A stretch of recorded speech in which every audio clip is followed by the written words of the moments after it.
राज्याचे पर्यावरण मंत्री रामदास कदम यांची मुलाखत लवकरच माय कोकणवर। दापोलीतल्या राजकारणावर टाकला प्रकाश। कोणाला मिळणार तिकीट, काय म्हणाले सूर्यकांत दळवींबद्दल, सविस्तर माहिती तुम्हाला या मुलाखतीत पाहता येणार। YouTubeवर लोकप्रिय माय कोकण चॅनल सबस्क्राइब करायला विसरू नका।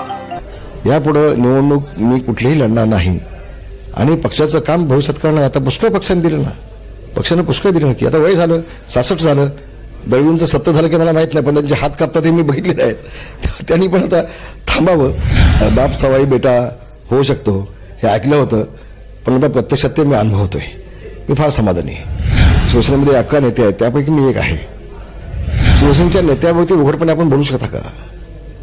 मग तुम्ही शिवसैनिक असले, माझ्याकडनं काय चूक झाली असेल, का अन्याय झाला असेल तर तुम्ही मातोश्रीत गेलं पाहिजे, इथलं बोललं पाहिजे।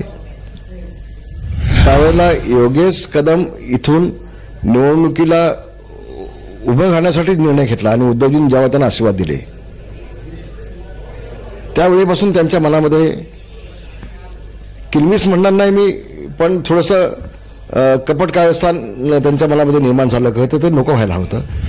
कारण दळवींची मुलं, माझी मुलं, दळवी आणि आम्ही एक कौटुंबिक नातं गेल्या 30 वर्षापासून जपलं होतं। अगदी म्हणजे सख्या भावापेक्षा आम्ही दोघे अतिशय जवळ। उलट पक्षी संताजी आणि धनाजी अशी ओळख त्यावेळेला लोक आमची देत होते।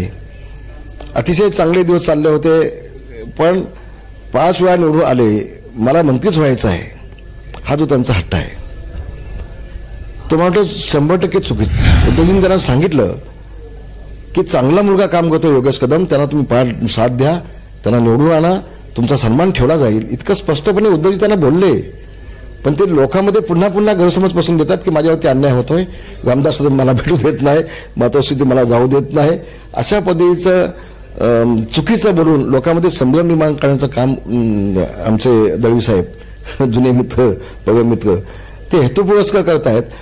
आता ते भ्रमिष्ठ झालेले आहेत, वाटेल ते बोलतायत। ते सांगतात की रामदास कदमला 90 सालामध्ये साहेबांना सांगून मी तिकीट द्यायला लावली।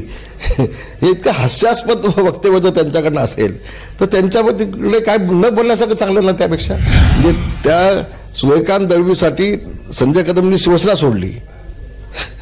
सोडली, ते आता दोघे हे शिवसेना सोडून आता राष्ट्रवादी सोबत आहेत, त्याने शिवसेना सोडून तो राष्ट्रवादीमध्ये गेला संजय कदम। आता हे दोघे आता भाऊ झाले। भविष्यात पुन्हा मित्र होण्याची काय शक्यता राहिली आहे का? तुम्हाला काय वाटतं तुमच्या दृष्टिकोनातून?